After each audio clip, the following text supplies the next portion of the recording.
5 दिवस राष्ट्रवादी काँग्रेस पक्षाचे प्रांताध्यक्ष तसंच प्रफुल्लभाई आणि इतर आमचे सगळेच दिलीप वळसे पाटील साहेब अशा अनेक मान्यवरांच्या उपस्थितीमध्ये आम्ही मुंबईमध्ये आढावा बैठक घेतल्या संपूर्ण राज्याची आणि त्याच्यामध्ये त्या जिल्ह्यातल्या सहकाऱ्यांचं काय काय म्हणणं आहे ते जाणून घेतलं.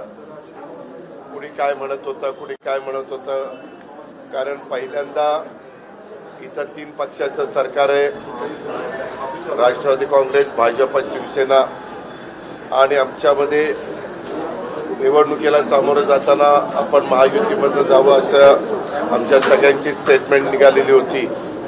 परंतु आता निवडणुका जशा जवळ यायला लागल्यात तसं थोड्याशा वेगवेगळ्या भागातले कार्यकर्ते वेगवेगळ्या प्रकारे बोलायला लागलेले आहेत. पत्रकार मित्रांनो, मला तुम्हाला सगळ्यांना सांगायचं आहे की ज्यावेळेस महाविकास आघाडी आम्ही 15 वर्ष एकत्र काम करत होतो त्यावेळेस लोकसभा विधानसभा आम्ही एकत्र लढवायचो. पण स्थानिक स्वराज्य संस्थांमध्ये काँग्रेस राष्ट्रवादी एकमेकाच्या विरोधात लढायची किंवा अजिबातच एकमेकाच्या विरोधात लढल्यानंतर अपयश येऊन समोरच्यांचा फायदा होणार असेल तर तिथं कॉम्प्रोमाइज त्या ठिकाणी केलं जायचं. आताही साधारण तसाच एक कार्यकर्त्यांचा कल दिसतोय. काही कार्यकर्ते म्हणतात की ह्या जिल्ह्यामध्ये ह्या तालुक्यामध्ये युती केली पाहिजे, अशा वेगवेगळ्या सूचना आलेल्या आहेत. त्याच्याबद्दल स्थानिकांनाच तो अधिकार द्यायचा आम्ही ठरवलेला आहे.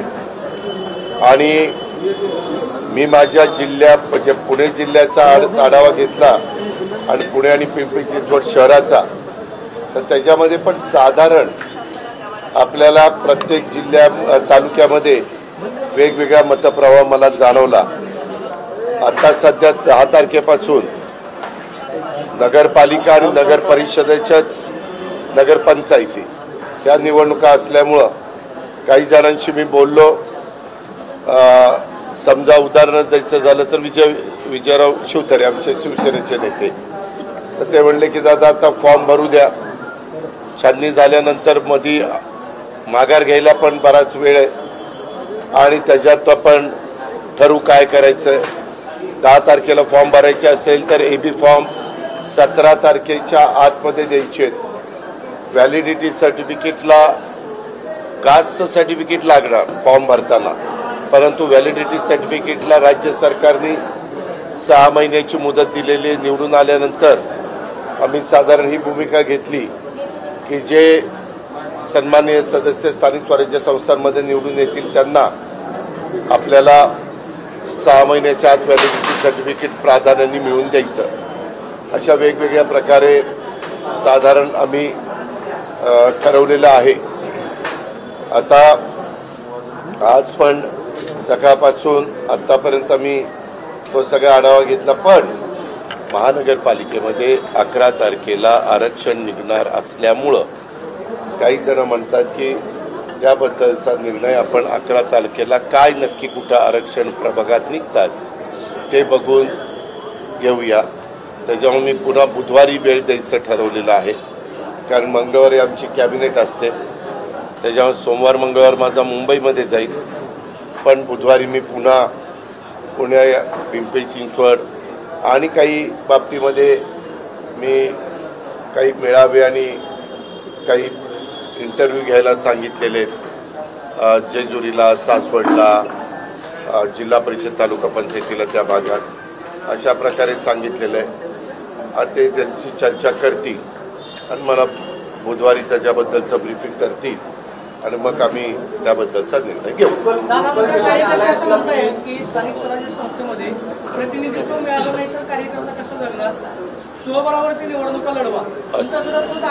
नाही, कार्यकर्त्यांचा आग्रह राहणारच ना.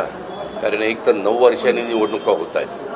आता 9 वर्ष म्हणजे 1 वर्ष कमी, एक अख्खी बॅच बाजूला गेली ना. मग सुरुवातीचा 2017ला निवडून आलेला एखादा सहकारी आज 2025ला उभं राहायचं म्हणतोय. पण त्या मधल्या 9 वर्षात बरेच नवीन कार्यकर्ते पण तयार झालेत, बरंच पाणी वाहून गेलेलं आहे, बरेच काही राजकीय बदल झालेले आहेत, काही वेगवेगळ्या पक्ष देखील निर्माण झालेले असं सगळं घडलेलं आहे। आम्ही साधारण हे सगळं करत असताना निवडून येण्याची क्षमता, ज्याला आपण इलेक्टिव्ह मेरिट म्हणतो, ते बघून तिकीटं द्यायचं असं तत्वता ठरवलं। स्थानिक आघाडीच्या बाबतीत तुम्ही म्हटले की अनाउन्स केलं पाहिजे असं काही कार्यक्रम तो नवा फॉर्म्युला जे म्हणतात महापालिका आणि मंत्रिमंडळ पक्ष आता त्याबद्दल एकदा आरक्षण निघेपर्यंत बोलणं हे फार घाईचं ठरेल आणि आम्ही महायुतीमध्ये आहोत। आता काही बाबतीत तुम्हाला आठवत असेल, पाठीमागे देखील आघाडीच्या काळात तेच विचारलं होतं, 2.5 वर्षाच्या करता पुणे पॅटर्न झाला होता। शेवटी कसं असतं पत्रकार मित्रांनो, तिथली परिस्थिती, तिथं असणारे आज महायुतीतले 3 पक्ष आहेत, त्याच्यातला जो पक्ष पॉवरमध्ये तो इतर दोघांशी कसा वागतो त्याच्यावर पण बरंचसं अवलंबून असतं, तिथला लोकप्रतिनिधी कसा वागतो। काही जण फार टोकाचं निवडून येऊन मदत घेतात आणि निवडून आल्यानंतर अजिबातच विचारत नाही। हे तिन्ही पक्षांच्या बाबतीमध्ये घडतं, म्हणजे कुठल्या एका पक्षाला किंवा त्या निवडून आलेल्या व्यक्तीला जबाबदार धरत नाही, पण ह्या घटना घडतात।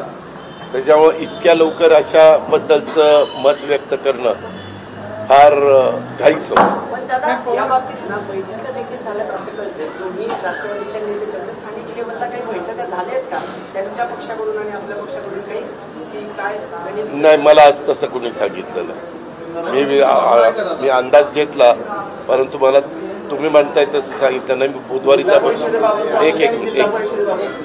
बुधवारी मी आल्यावर नक्की ह्याबद्दलचा विचार।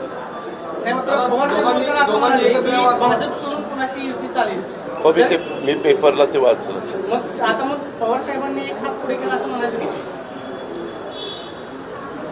नाही, पवार साहेब इतकी मोठी व्यक्ती आहे, इतका त्यांना प्रचंड मोठा अनुभव आहे राजकीय क्षेत्रातला, आणि नेहमीच सगळेजण त्यांच्याकडे आदराने बघतात, म्हणजे सर्वच राजकीय पक्ष। आम्ही आता देवेंद्रजी वगैरे पण ज्यावेळेस बोलत असताना आम्हाला ते जाणवतं। परवा पण कोल्हापूरच्या कार्यक्रमामध्ये आपले बाळासाहेब जाधवांचा कार्यक्रम झाला, तेव्हा पण मी सगळं बारकाईनं, तुम्ही जसं बारकाईनं बघता तसं मी बारकाईनं बघत पण होतो आणि ऐकत पण होतो, तर त्यावेळेस पण तसं मला जाणवलं। तर नंतर ते म्हणाले की किंवा आज देश पातळीवर जे वरिष्ठ सर्वात नेते आहेत, त्याच्यात जे 10 नेत्यांची नावं घेतली जातात, त्यात पवारसाहेबांचं साहजिकच नाव वरच्या क्रमांकावर असतं। पण दादा तुमची इच्छा आहे का? मी तुम्हाला सांगितलं ना, बुधवारी त्याच्या संदर्भामध्ये शेवटी लोकशाहीमध्ये आमचे कार्यकर्ते काय, बहुमतांचं काय मत आहे ते फक्त जाणून घेऊन त्याच्याबद्दलचे निर्णय होतात। आणि मी मागं काही वेगवेगळे दाखले पण दिलेले, इतक्या लवकर त्याबद्दलचं मत व्यक्त करणं फार घाईचं ठरेल। 2 महिला तुम्ही बोलवलं होतं, 2 महिलांनी त्यांचा वाद गेला अनेक दिवसापासून चालू आहे, चाकणकर वर्सेस टोंगरे। टोंगरेंनी तर आंदोलन देखील केलं की राजीनामा द्या, त्या वादावर कसा पडदा टाकला? नाही, त्या वादावर मला नंतर असं कळालं की त्या दोघींनी पण एकमेकाच्या विरोधामध्ये कंप्लेंट केलेली। तर माझी आज CP मला भेटायला आले होते, कर्टसी म्हणून। मध्ये काही घटना पुण्यामध्ये काही गोळीबार वगैरे, त्याचा गोळीबार नाही म्हणजे कोयता ज्या तुम्हाला जे त्याला नाव द्यायचं आहे ते द्या, तशा घटना घडल्या। म्हणलं हे काही बरोबर नाही। पुणे विद्येचं माहेरघर, सांस्कृतिक राजधानी म्हणून ओळखली जाते, ह्या सगळ्या गोष्टी असताना पुणेकरांना हे अजिबात आवडत नाही। तुम्ही कुणाचाही मुलायचा ठेवू नका, कुठलाही राजकीय कुणाचा दबाव जर तुमच्यावर असेल तर त्यालाही तुम्ही अजिबात महत्त्व देऊ नका। तुमच्या सद्विवेक बुद्धीला स्मरून संविधानाने, कायद्याने, घटनेने जे सांगितलेलं आहे जर पाणी ते करण्याचा प्रयत्न करा, असं मी त्यांना सांगितलं। आणि म्हणलं मला पण एक लोकप्रतिनिधी म्हणून हे आवडत नाही, शेवटी माझी पण भूमिका म्हणलं स्पष्ट आहे।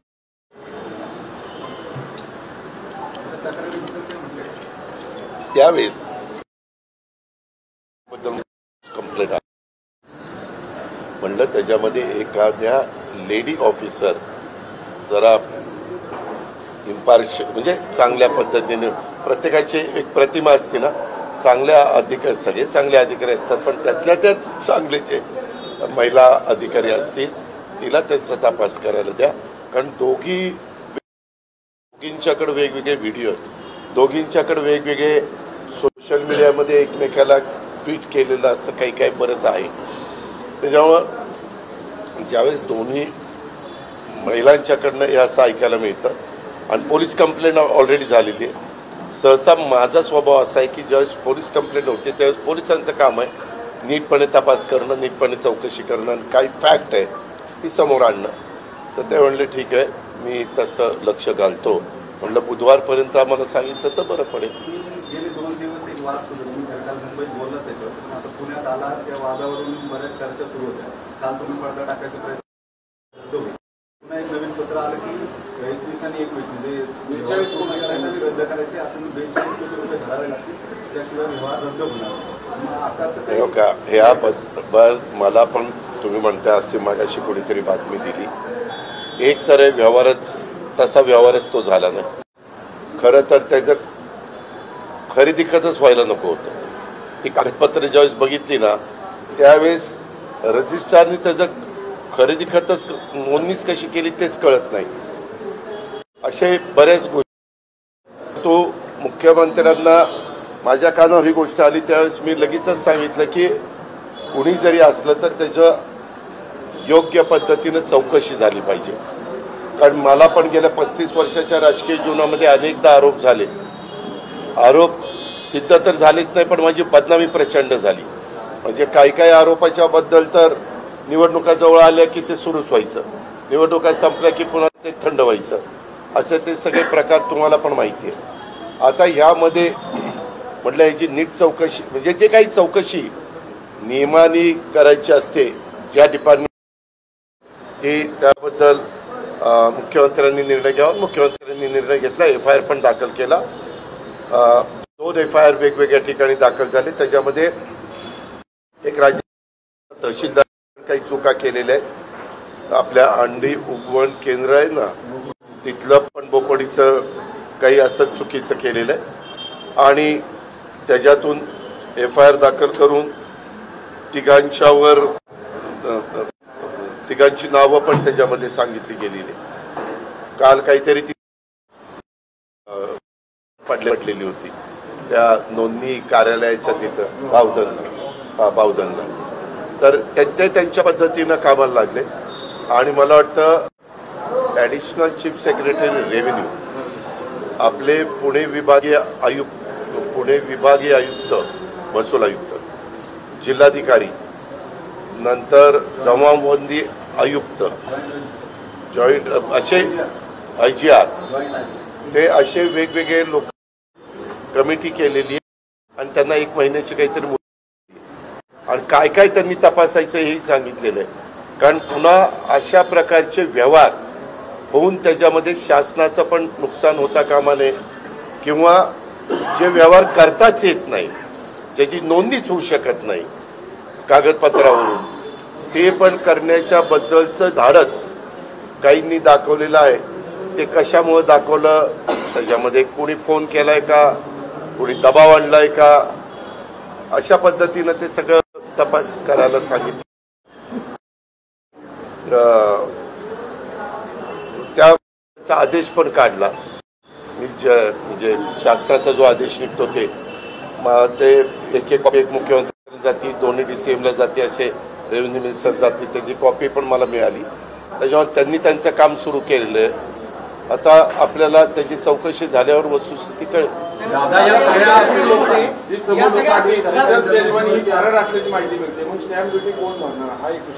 अरे होय ना बाबा, पहिल्यांदा जो कागदच होण्याचं कारण आहे ज्याच्यात 1 रुपया पण दिला गेलेला नाही, 1 रुपया पण दिला गेलेला नाही आणि तो कागद होऊ शकत नाही, अशा या सगळ्या गोष्टी आहेत. तरी तो कागद केला गेलाय आणि तो आता केला गेलाय तर तो ग्राह्य धरला तर तो रद्द करण्यात आलाय.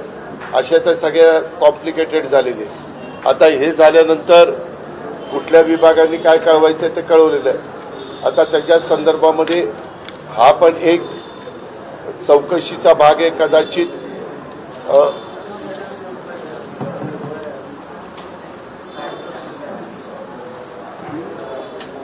तहसीलदार पुणे शहर कोण सूर्यकांत येवले यांचे कामकाजाच्या अनियमिततेबाबत खडक पोलीस स्टेशन येथे दाखल FIR मध्ये नमूद बोपोडी येथील ऍग्रिकल्चर डेअरी जमिनीच्या बाबत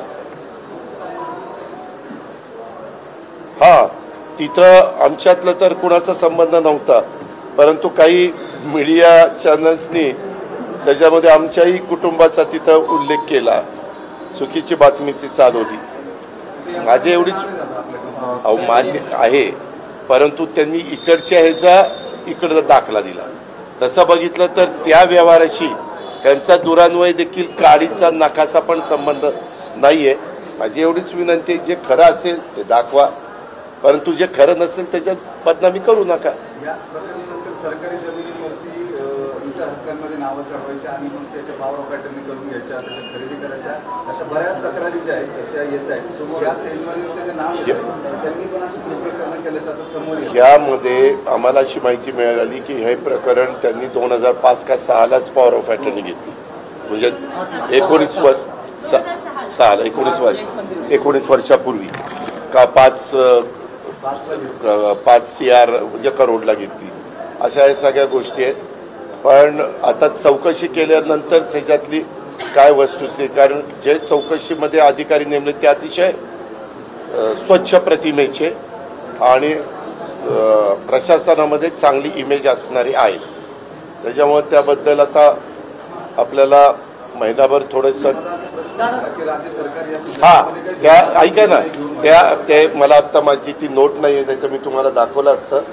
राज्य सरकारनी पण त्यांनी काय काय चौकशी करावी अशा प्रकारच्या ह्याची पुनरावृत्ती परत होऊ नये म्हणून कुठल्या कुठल्या डिपार्टमेंटची काळजी घ्यायची त्याच्याही बद्दल त्यांनी चौकशी करून अहवाल द्यायला सांगितलं. दादा, या सगळ्या प्रकरणात स्टॅम्प ड्युटी भरली नाही म्हणून गुन्हा दाखल झाला, मात्र जो मूळ बोगस दस्ता आहे त्या प्रकरणात कुठल्याही पद्धतीचा अजून गुन्हा दाखल झाला नाही. अर्थात जिल्हाधिकाऱ्यांनी तसं स्वतःहून त्यांची शासनाची जमीन आहे बोगस दस्ताच्या संदर्भात गुन्हा दाखल करण्याचे आदेश त्यांना अपेक्षित होतं. त्याच्यामध्ये आता चौकशी नेमलेली आहे. आता जो रेव्हेन्यू डिपार्टमेंटचा बॉस आहे प्रशासनामधला तेच प्रमुख आहे. त्यांच्या खूप अंडर खाली जिल्हाधिकारी येतात, खूप खाली, म्हणजे अशा सगळ्या गोष्टी आहेत. त्याच्यामुळे आता त्या संदर्भात ह्याची सगळीच माहिती इत्थंभूत CM साहेबांनी पण ह्याच्यामध्ये अतिशय कडक भूमिका घेतलेली आहे. विरोधक ज्या पद्धतीने टीका करतात, यात रोहित पवार, सुप्रिया सुळे आणि शरद पवारांनी देखील जेव्हा आता दुपारी प्रश्न विचारला तेव्हा थेट उत्तर दिलं नाही. सुप्रिया सुळेंनी पार्थ पवारांची बाजू घेतली. रोहित पवार हे खूप ट्विट करतात, त्यांनी या प्रकरणात एकही ट्विट इतक्या दिवसात केलं नाही. तर कुटुंब म्हणून एकूण तुम्ही सगळेजण एकत्र असल्याचं जे चित्र दिसतंय, तर तशी काही चर्चा झाली होती का? आणि या माझी कुणाची पण चर्चा झालेली नाही. मला तर पहिल्या दिवशी तर काहीच माहित नव्हतं. मी आपला नेहमीसारखा सकाळी 7ला तिथं जाऊन डोमला बसायचो आणि दिवसभर माझं कसं असतं, एकदा मी त्या कामामध्ये मनावर घेतलं तर आज पण आपण सकाळी काही मित्र मला भेटले. मी म्हणलं की माझं सगळं संपल्यावर मी तुम्हाला भेटेल, कारण इथून जुन्नरचा माणूस 2 तास जायला लागतो, बोर, राजगड म्हणजे वेगवेगळ्या भागातले. त्याच्याकरता तुम्हालाही वेळ लागला, कारण आज पण आता ते कडू पाटलांच्या घरातलं काहीतरी रिसेप्शन आहे, ते लग्न झालं. दादा, तुमच्या या केसमध्ये पार्थ पवार सकृतदर्शनी दोषी आहेत की नाही?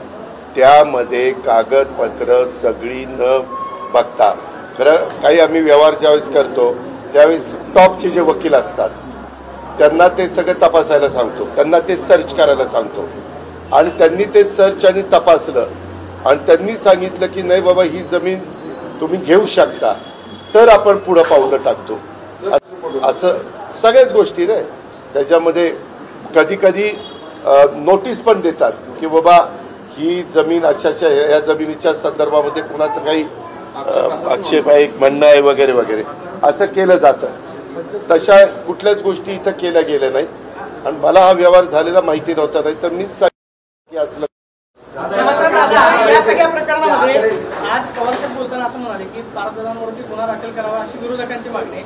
पवारसाहेब म्हणाले की राज्याचे गृहमंत्री सांगू शकतात, मुख्यमंत्री असं म्हणाले की प्रकरण गंभीर आहे, तर मग पार्थ पवारांवर गुन्हा का दाखल नाही याचं उत्तर गृहमंत्री देतील. मात्र या सगळ्या प्रकरणामधून तुम्हाला अडकवण्याचा किंवा राजकीय दबाव तुमच्यावरती टाकण्याचा प्रयत्न केला जातो असं वाटतं? असं काही मला वाटत नाही. मी त्याच्याबद्दल चंद्रशेखर बावनकुळे यांचं स्टेटमेंट बघितलं. त्यांनी असं सांगितलं की त्या व्यवहारात ज्यांनी कोणी ते रजिस्ट्रेशन केलं कागदपत्र न बघता, ज्यांनी तिथं रजिस्टर ऑफिसमध्ये जाऊन सह्या केल्या, त्याच्यामध्ये 3 लोक त्यांना मिळाली आणि मग त्या 3 लोकांच्यावर त्यांनी FIR केली. सह्या करणारा, दुसरे पण सह्या करणारा आणि तिसरा हे रजिस्ट्रेशन करणारा, असं ते झालंय. आणि त्याच्यामुळं ही गोष्ट स्वतः रेव्हेन्यू मिनिस्टरनी सांगितलेली मी ऐकली. त्याच्यावर ह्या तिघांच्यावर FIR दाखल झाला. या कंपनीचे आकडे जे त्या आकड्यांमध्ये पार्थ पवार 99% आणि 1% दिग्विजय पाटील त्यांना ते अधिकार दिलेले होते व्यवहाराचे. मात्र त्यांच्यावरती 99% जे 99% मालक आहेत त्यांच्यावरती कुठली कारवाई झाली नाही आणि 1%चे मालक आहेत त्यांच्यावर कारवाई झाली. त्यामुळे पार्थ पवारांवरती कारवाई करावी अशी मागणी अंबादास दानवे का ज्यावेळेस चौकशी करतात, अंबादास दानवे हे विरोधी पक्ष नेते होते माजी, यांना निवडणुकीच्या काळामध्ये अशा कुठल्या बातम्या मिळाल्या की त्याला खतपाणी घालणं हे त्यांचं काम आहे. त्याच्यावर ते त्यांच्या पद्धतीनं म्हणणार. शेवटी सरकारचे प्रमुख आणि प्रशासन हे कायद्याच्या नियमाच्या चौकटीमध्ये पुढे जातं. उद्याच्याला चौकशी झाल्यानंतर दूध का दूध पाणी का पाणी पुढे होईल ना.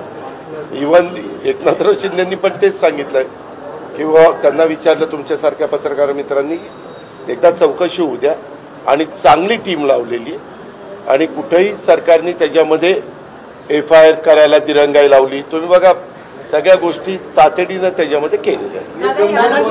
काल तुम्ही घोषणा केली की व्यवहार रद्द झाल्याची माहिती तुम्हाला दिली गेली, पण प्रत्यक्षात तो व्यवहार रद्द झालेलाच नाही असं मतदान शुल्क कार्यालय. मला काल तशी बातमी कळली गेली म्हणून मी तुम्हाला सांगितलं. तिथं जाऊन त्यांनी सह्या केल्या म्हणून कळलं. आता ते कळल्यावर मी सांगितलं. आता त्याच्यामध्ये काय झालं पुढं काय नाही झालं, आज सुट्टी आहे, उद्या सुट्टी आहे आणि आता चौकशी होणार आहे. त्याच्यावर चौकशी करणारी समिती महत्वाची आहे, ती आता याच्यात बारकाईने चौकशी करेल. आता यातल्या दोन्ही गुन्ह्यांचा गंभीर विषय हा की या दोन्ही ह्या सरकारच्या मालकीच्या जमिनी आहेत. उतार्यावरती सरकारचा कब्जा हक्क आहे, बोकडीच्या जमिनी. आणि अजूनपर्यंत तो व्यवहार झाला त्यांना तो जमिनीत हे पण मिळालं नाही, इतर हक्कांमध्ये पोझिशन पण मिळालं नाही आणि त्यांना तिथं जाताही आलेलं नाही. पोझिशनचा प्रयत्न झाला होता पोझिशन झालंय का? नाही, प्रयत्न झाला होता. प्रयत्न झाला होता. प्रयत्न अंती परमेश्वर. मला ते आज पोझिशन नाही एवढंच मला माहिती. हो, तू म्हणतोय ते बरोबर आहे. त्याच्यामुळं आपला सरकारचा जो रजिस्टर आहे, रजिस्टर ऑफिसचा जो ऑफिसर आहे त्यांनी ते थांबवायला पाहिजे होतं ना. असे तर व्यवहार होताच का म्हणून.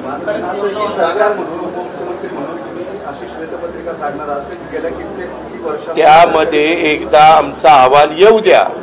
मुख्यमंत्र्यांच्या आदेशाने ते आदेश निघाले. 1 महिना कळ काढ म्हणजे मग आपल्याला अहवाल येईल. अरे बाबा तेच त्याच्यात आता माझ्याकडे नाही रे ती नोट आहे का रे कुणाकडं, यांना त्याच्यामध्ये घातलेत. त्यांनी काय तपास करून काय त्यांच्याकडनं अपेक्षा आहे त्याच्यात तुम्ही म्हणताय तेही घातलंय. पुन्हा अशा प्रकारच्या जमिनी असणाऱ्याचं खरेदी किंवा काही होऊ नये म्हणून काय खबरदारी घेतली गेली पाहिजे असं त्याच्यामध्ये सांगितलेलं. आता माझ्याकडे नाही तर मी तुम्हाला लगेच. दादा ह्या केसमध्ये मोडस ऑपरेटी अशी आहे, त्या प्रॉपर्टीवर भूमी अभिलेखकडे जायचं, नावं चढवायची, तर हक्कातली ती याच्यात आणायची, नावं चढवून खरेदी खत करायचं आणि ताबा मारायचा. हे लिटिगेशन करणारी टोळी आहे बेसिकली, अनेक टोळ्या आहेत. तुम्ही म्हणताय ते माझ्याही कानावर आलेलं आहे. म्हणूनच मी पुन्हा पुन्हा पत्रकार मित्रांनो आपल्याला सांगतो की ह्या संदर्भामध्ये हे जे काही आहे त्याच्यात नक्की विकास खारगे आणि त्यांची टीम ह्याचाही नक्की तपास करतील. मी पण त्यांची भेट झाल्यावर सांगतो की बाबा अशा पत्रकारांमध्ये अभ्यास पत्रकारांनी फार खोलात जाऊन हे प्रश्न विचारलेले आहे. त्याच्यावर आणि ते खरोखरीच मी तुमचं कौतुक करतो. हे उद्या राज्याच्या पण हिताचे आहेत. आपला टॅक्स जो असतो तो टॅक्स पण बुडता कामा नये, परंतु कारण नसताना हे जे काही मोडस ऑपरेशन चालते ते पण बंद झालं पाहिजे. त्याच्यामध्ये एक असे वेगवेगळे पोलिसांची मदत घेतली जाते, सगळ्या गोष्टी होतात म्हणूनच त्याचे पण चौकशी. बरं झालं हे का ते चौकशी समिती प्रस्तुत प्रकरणात अनियमितता झाली किंवा कसं याबाबत चौकशी करा. प्रस्तुत प्रकरणी अनियमितता झाली असल्यास संबंधित जबाबदारी निश्चित करून त्यांच्यावर कारवाई करण्याची शिफारस करा. प्रस्तुत प्रकरणी अनियमितता झालेली आढळल्यास सदर जमीन पूर्वस्थितीवर आणण्यासाठी उपाययोजना सुचवा.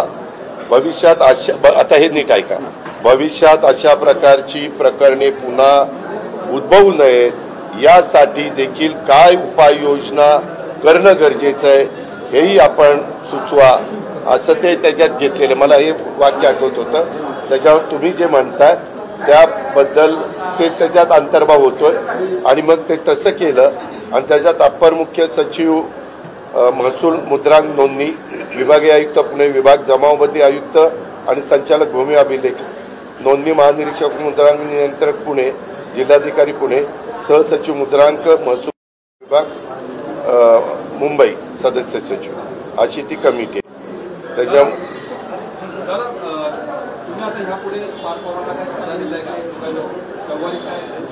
नाही हे का कुणालाही मी तर एक सल्ला कालच दिलेला आहे प्रशासनाला. ऐका ना बाबा, की बाबा इथून पुढं माझ्या जवळचे लांबचे कुणी नातेवाईक अशा पद्धतीनं काही गैरव्यवहार करत असतील किंवा चुकीचं करत असतील किंवा कुणाच्या सांगण्यावरून त्यांच्याकडनं चूक घडत असेल आणि ती तुमच्या लक्षात येत असेल तर ते अजिबात करत जाऊ नका. त्याच्यामध्ये अजिबात कुणाच्या दबावाला घाबरू नका. मी कालही नियमावर बोट ठेवून चालणारा एक कार्यकर्ता होतो, आजही आणि उद्याही राहणार आहे. मी असल्या कुठल्या गोष्टीचं कधीच आयुष्यात समर्थन करणार नाही. मला ते पटतच नाही.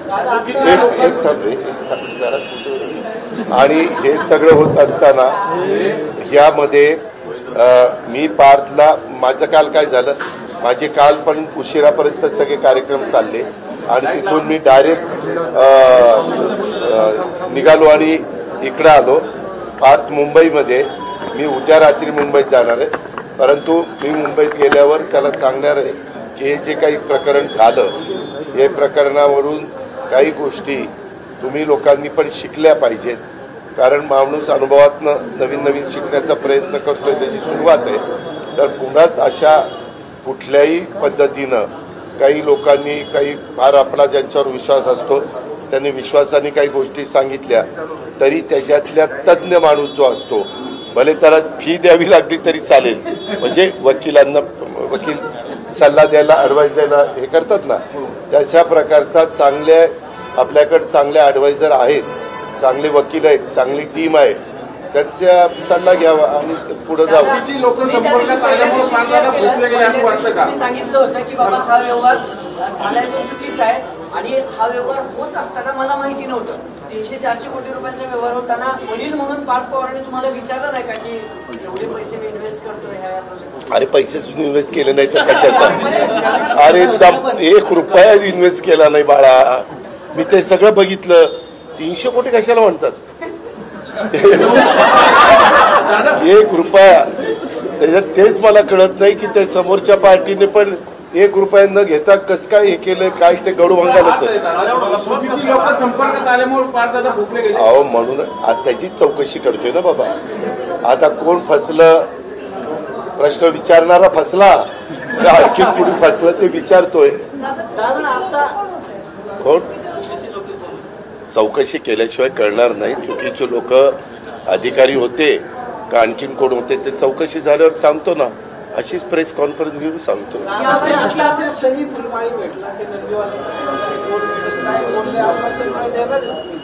अरे त्याचं कौतुक केलं, त्याला शुभेच्छा दिल्या, त्याला शॉट दिली आणि आपण अशा पद्धतीनं वेगवेगळी मेडल मिळवल्यानंतर जागतिक स्तरावरचं मेडल तू समजा ऑलिम्पिकचं किंवा विश्वविजेत्यामध्ये तुझी गणना झाली तर तुला आम्हाला 2.25 कोटी रुपये द्यावे लागतात।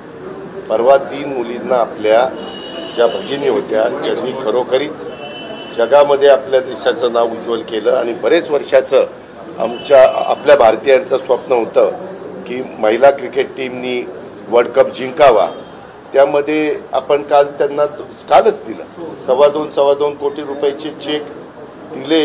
RTGS त्यांच्या अकाउंटला पण झालं। त्यांच्या प्रशिक्षण देणाऱ्यांना 20 लाख का काहीतरी रुपये दिले। तसं ह्यांनी कुठलं पारितोषिक जिंकलं, आज शनिवार रविवार आहे, मी माझ्या ऑफिसला सांगितलं सोमवारी चौकशी करा आणि तोही एकदम ह्याच्याच मतदारसंघातला आहे, गरीब आहे, पालामध्ये राहणार आहे, पालामध्ये।